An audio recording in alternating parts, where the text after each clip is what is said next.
पहले औरिया साहब ये बताएं, ये जो सियासी अदम इस्तेहकाम है और जिसकी वजह से फिर मुआशी अदम इस्तेहकाम पैदा हुआ है, ये किसकी वजह से? इसका ज़िम्मेदार इमरान खान है, इसके ज़िम्मेदार मौजूदा हुकूमत है, या दोनों हैं? आप कितना ज़िम्मेदार समझते हैं? तो क्योंकि दोनों एक दूसरे को ब्लेम कर रहे हैं।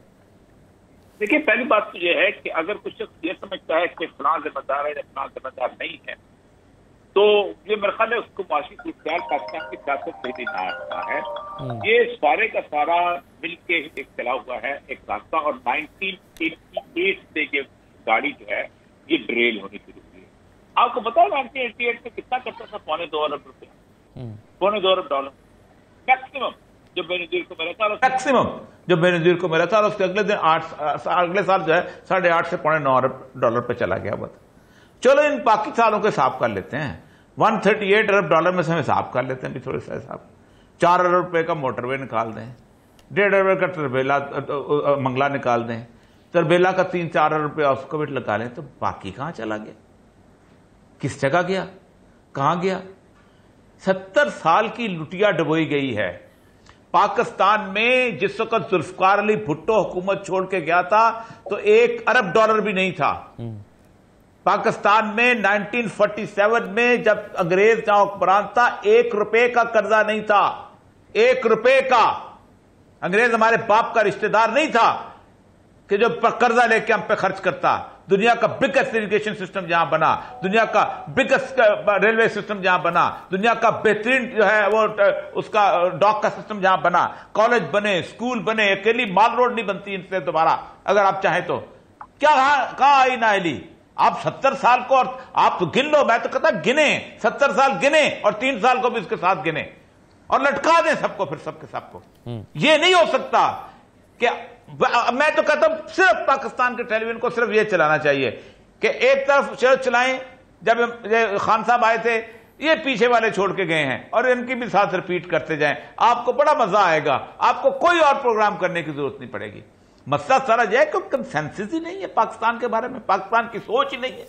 आपको पता है असद उमर जब नेगोशिएशन करने गया है, ये न्याजी साहब बैठे हुए हैं, मैं बताऊं आपको, तो उसके ऊपर जो उन्होंने तबसरे किए अखबारात के अंदर, उसने कहा इसने नेगोशिएशन करने शुरू किया है और हमें नहीं ये पसंद, ये बंदा क्यों पसंद नहीं है? ये यूनान के उस वजीर की तरह गुफ्तगू करता है कि जो अपना उसको हमने निकाला था क्योंकि वो हमारी कंडीशनलिटीज नहीं मान रहा था, इसको उठा दिया। फिर कौन लेके आया हफीज शेख को? यही तो लेके आए। और किसके प्रेशर पे? बताओ आप खुल के, किसके प्रेशर पे लेके आया था? हफीज शेख बंदा किसका था? पहले किसका था? बाद में किसका था? उससे पहले जब आपने, ये पहला प्रोग्राम है IMF का, बिगेस्ट प्रोग्राम जो था वो जरदारी ने डील किया था IMF का, और उसकी कंडीशनलिटी जिस तरह की मानी कि आप सोच नहीं सकते। देखिए, आप टॉक शो का पाकिस्तान में पता क्या हो गया है? हम टॉक शो करते हैं, ये बता दें, वो बता दें, वो बता दें, तुम क्या आते, वो क्या आते हो। भाई इस कौम को थोड़ा सा एजुकेट करो।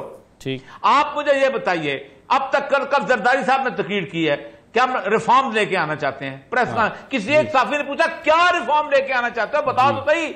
ये बेवकूफ है कौन? कोई एक बंदा बताता है क्या रिफॉर्म लेके आना? वो तो उन्होंने कह दिया रिफॉर्म्स नहीं आएंगे, रिफॉर्म्स नहीं आएंगे तो खूनी इलेक्शंस होंगे। ये मैं आपको सुनवा भी देता हूं, बिलावल साहब का बयान का आपने जिक्र कर दिया, ये मैं आपको सुनवा देता हूं। कह रहे हम जाहिल हैं। जी जी, जरा सुन लीजिए सर, सुनाएं जी, बिलावल साहब का बयान सुनवाएं।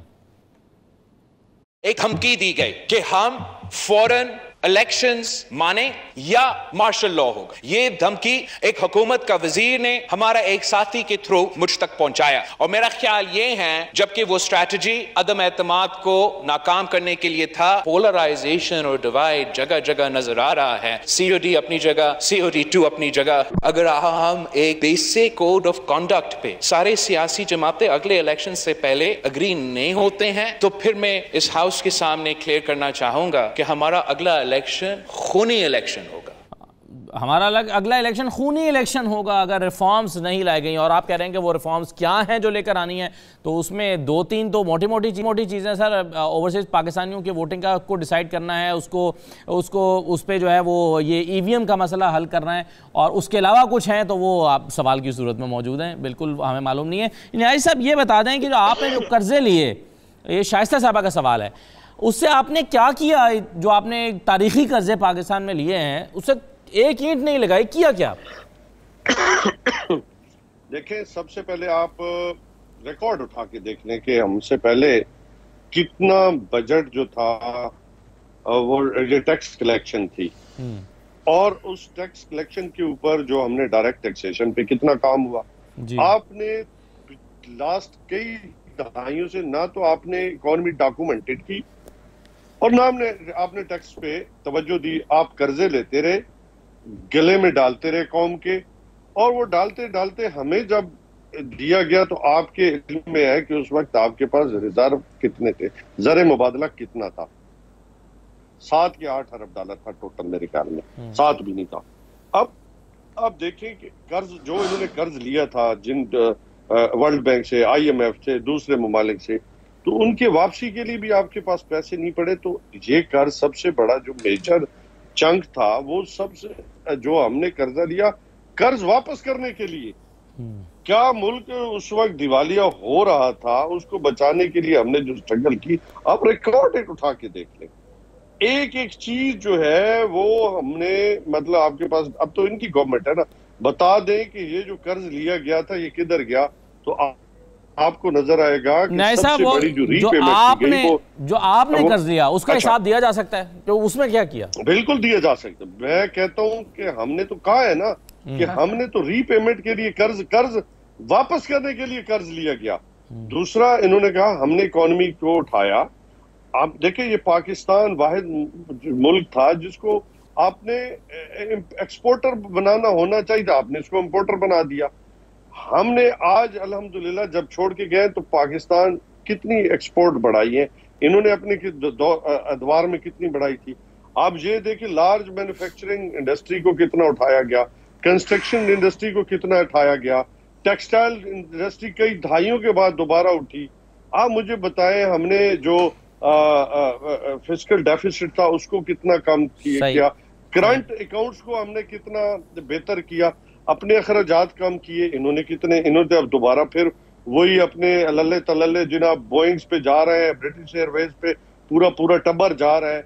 अब मेरी बात सुनने, पाकिस्तान है, मुझे अब एक मिनट मुझे जी जी सही है, चलें जी शायसा साहब मेरी बात सुने, इकोनॉमी के साथ मुझे मेरे बात सुने, मुझे अब I am not an economist, मैं मोटी मोटी बातें इनसे पूछ रही हूँ कि जब ये आए थे इनको डॉलर 115 पे मिला था, जब ये छोड़ के गए तो डॉलर 179 का हुआ था। जब ये आए तो GDP 5.8 थी और इन्फ्लेशन जो थी वो 3.4 पे थी, जो अब डबल डिजिट्स में है। मेरी बात सुने, कह रहे हैं बोइंग में चले गए, PIA का बेड़ा गर्क कर गए। आपको कोई पूछे सरवर साहब से कि पाकिस्तान के साथ जो